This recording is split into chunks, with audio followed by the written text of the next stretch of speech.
یہ ہے بہت اہم موضوع. یہاں اس سورہ آیت مبارکہ میں ایک خاص واقعہ جو ہے اس کا پس منظر ہے، اس کو سمجھ لیجئے کہ یہ موضوع یہاں زیر بحث کیسے آ گیا. یہ تیسرا نقطہ ہے.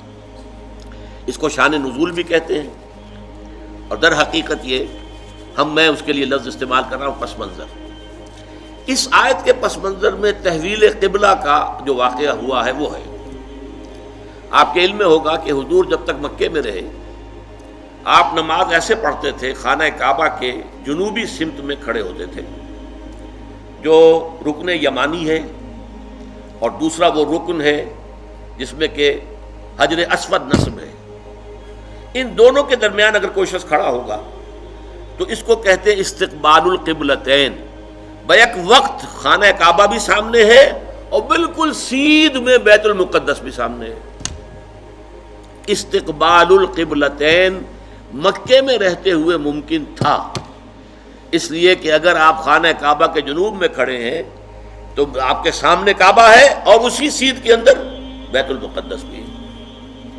لیکن جب آپ ہجرت فرما کر تشریف لے آئے مدینہ منورہ، اب مدینہ منورہ کے جنوب میں ہے بیت اللہ خانہ کعبہ مکہ مکرمہ، اور شمال میں ہے بیت المقدس، لہذا اب استقبال القبلتین تو ممکن نہیں.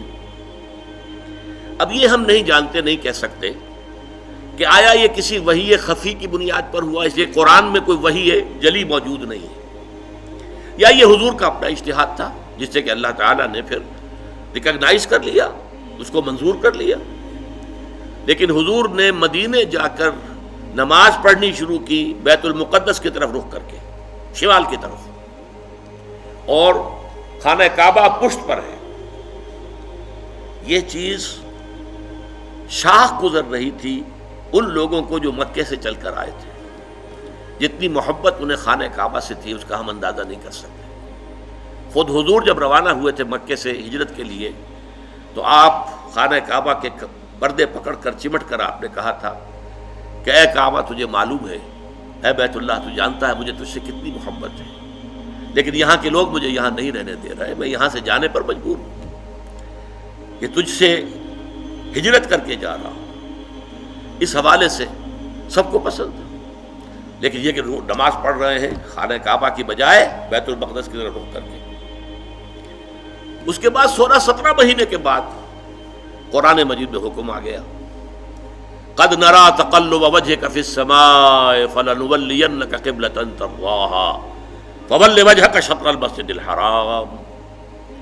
اے نبی ہم آپ کے چہرے کا بار بار آسمان کی طرف اٹھنا دیکھتے رہے ہیں.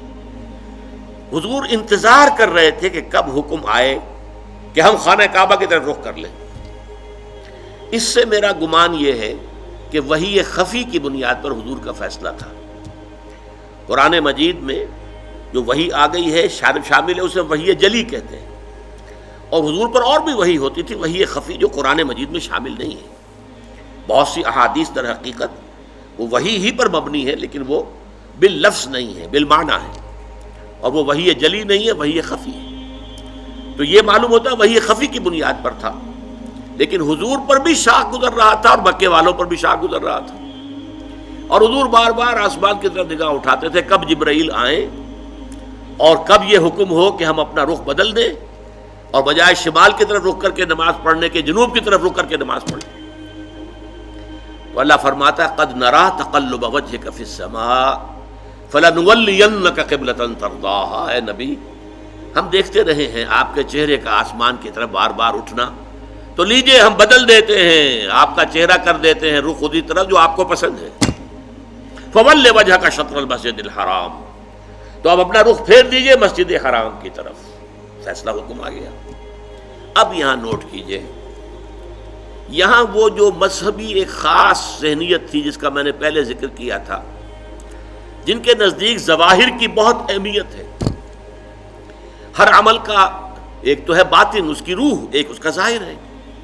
لیکن عام طور پر جو کٹر قسم کے اور جو زیادہ سمجھدار لوگ نہیں ہوتے، ان کے اندر زیادہ اہمیت جو ہے وہ ظواہر کی ہو جاتی ہے، باطن کی طرف توجہ نہیں ہوتی، روح کی طرف جو ہے توجہ نہیں ہوتی. تو کچھ نہ کچھ مسلمانوں میں بھی ایسے حضرات تھے، لیکن اس سے بڑھ کر یہودیوں نے ایک طوفان اٹھا دیا. پہلے تو یہودی خوش تھے، انہیں یہ احساس ہوا کہ محمد تو ہمارے کیمپ فالوور ہیں. جب ہمارے قبلے کی طرف رخ کر کے انہوں نے نماز پڑھنی شروع کی ہے، اس کا مطلب ہے کہ ہی از فالوئنگ اس، تو ہمارے پیروکار ہو گئے، تو جھگڑا کائے کا ہے. لیکن اب جب آ گیا یہ کہ اپنا رخ بدل دیجئے، اب پیٹھ ہو گئی بیت المقدس کی طرف اور رخ ہو گیا خانہ کعبہ کی طرف، تو ان کے کان کھڑے ہوئے کہ یہ تو کوئی مسئلہ جو ہے کچھ اور ہے. ایک نئی امت کی تشکیل ہو رہی ہے اور ایک نئی بالکل شریعت آ رہی ہے، نئی امت جو ہے وہ وجود میں آ رہی ہے. انہوں نے اس کو ایک مسئلہ بنا لیا، پروپیگنڈے کا طوفان کھڑا کر دیا. یہ کیسے نبی ہیں جن کا قبلہ ہی معین نہیں ہے؟ 16 مہینے ادھر رخ کر کے نماز پڑھی. اگر ادھر کا قبلہ تھا تو وہ غلط تھا، تو 16 مہینے کی نمازیں زیرو ہو گئی. اور اگر وہی صحیح قبلہ تھا تو اب جو نمازیں پڑھ رہے ہیں وہ زیرو ہو گئی. قبلہ تو اپنی جگہ سے نہیں ہل سکتا، قبلہ تو ایک ہی ہوتا ہے. ان کا قبلہ ہی معین نہیں ہے. 16 مہینے ادھر رخ کر کے نماز پڑھی، اب ادھر رخ کر لیا. اور جیسا کہ میں نے عرض کیا، مسلمانوں میں بھی ایسے سادہ لوگ، سادہ مزاج لوگ تھے، وہ ان کے اس پروپیگنڈے سے بہت متاثر ہوئے. لہذا ایک خلش، ایک بے چینی، اگرچہ ظاہر بات ہے کہ حضور نے وحی سنائی ہے، اللہ کا حکم آیا ہے فَوَلِّ وَجْهَكَ شَطْرَ الْمَسْجِدِ الْحَرَامِ وَحَيْثُ مَا كُنتُمْ فَوَلُّوا وُجُوهَكُمْ شَطْرَهُ. نہ صرف یہ کہ اب فوراً اپنا رخ جو ہے مسجد حرام کی طرف کر دو، چنانچہ آپ کے علم میں ہوگا جو لوگ وہاں گئے ہیں، وہاں مدینے میں ایک مسجد ہے مسجد القبلتین.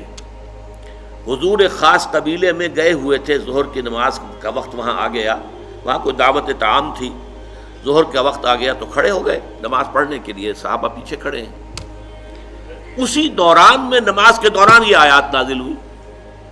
حضور نے وہی قبلہ بدلا اپنا، فَوَلِّ وَجْهَكَ شَطْرَ الْمَسْجِدِ الْحَرَامِ. اب حکم الہی آنے کے بعد تو تاخیر 1 منٹ کی بھی جائز نہیں، تو فوراً آپ نے رخ بدل لیا اور تمام نمازیوں نے بھی رخ بدل لیا. اس لیے اس مسجد میں 2 طرف محرابیں بنی ہوئی ہیں. ایک محراب جو ہے وہ شمال کی طرف ہے بیت المقدس کی طرف، اور ایک محراب ہے مکے کی طرف جنوب کی جانب. اسی لیے اس کو کہتے ہیں مسجد القبلتین، 2 قبلوں والی مسجد. لیکن یہاں حکم یہ بھی ہے وَأَيْنَمَا تَكُونُوا فَوَجُّ، جہاں کہیں بھی تم ہو فَوَلُّوا وُجُوهَكُمْ شَطْرَهُ، اے مسلمانوں جہاں کہیں بھی ہو اپنا رخ مسجد حرام کی طرف کرو. اب ظاہر بات ہے کہ اس پر جب عمل ہو گیا تو صحابہ نے عمل تو کیا، دل میں کچھ دغدغہ رہا، کچھ پریشانی رہی. خاص طور پر یہ بات کہ اگر اصل قبلہ یہ تھا اور یہ ہے جو آج ہو گیا ہے، تو پھر ہماری نمازوں کا کیا بنے گا؟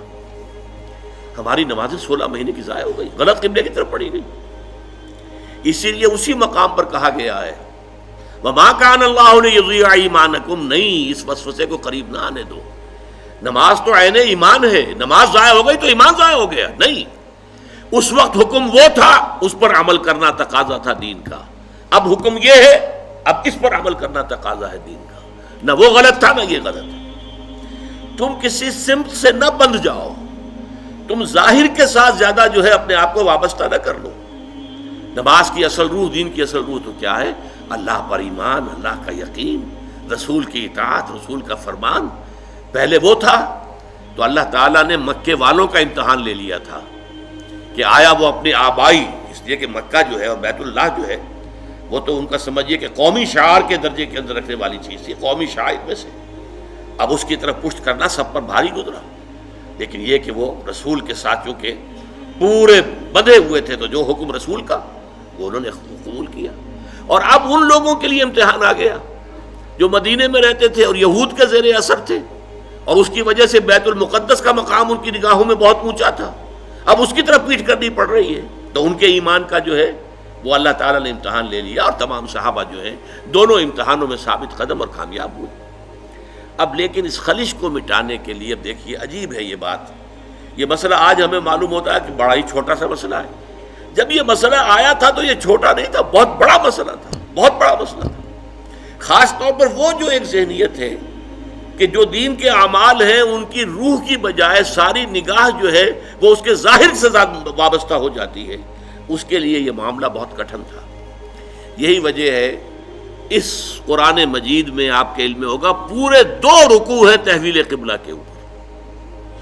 حالانکہ آج ہمارے نزدیک کوئی بڑا مسئلہ نہیں تھا، لیکن یہ کہ وہاں اس وقت ڈی فیکٹو جو اس وقت کی سچویشن تھی اس میں اس کی اتنی اہمیت تھی، دلوں پہ جو کیفیت گزر رہی تھی اس کا جو ہے صحیح طور سے اس کا علاج اور اس کا معالجہ اور مداوع ضروری تھا۔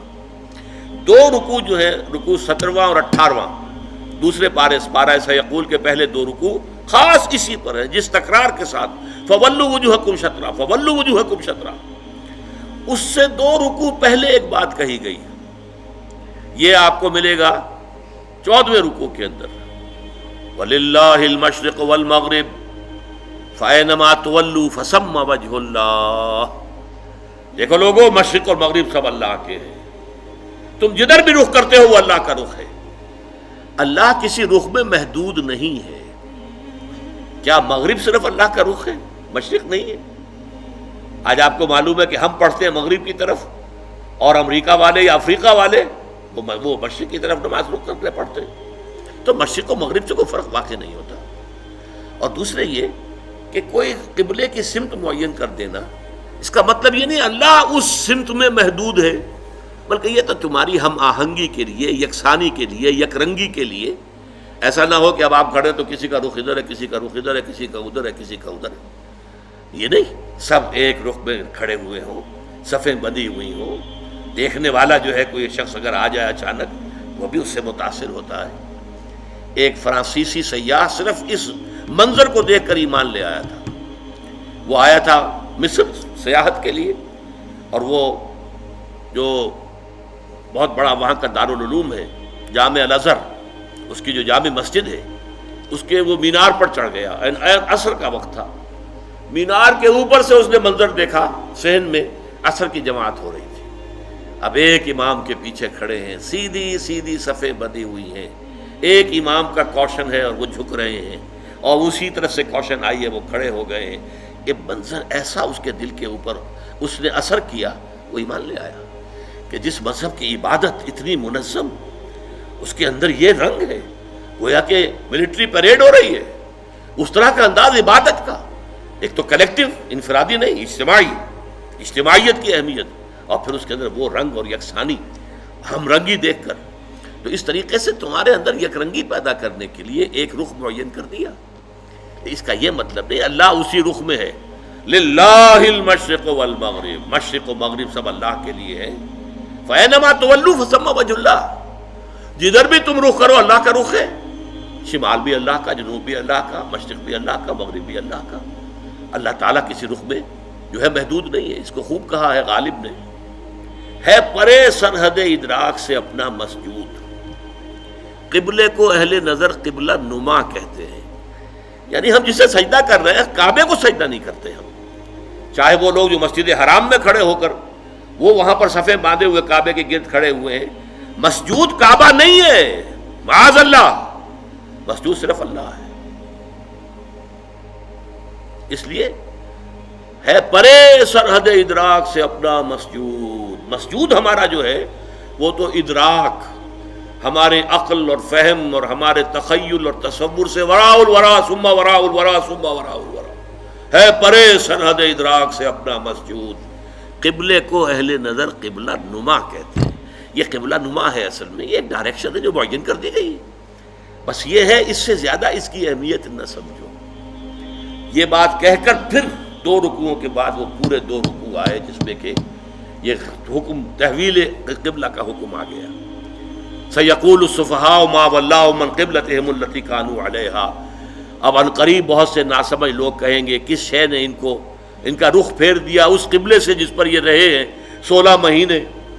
قُلْ لِلَّهِ الْمَشْرِقُ وَالْمَغْرِبُ، کہہ دیجئے اللہ کے ہیں مشرق اور مغرب سب کے سب، تمام ڈائریکشنز، تمام سمتیں اللہ کی ہیں۔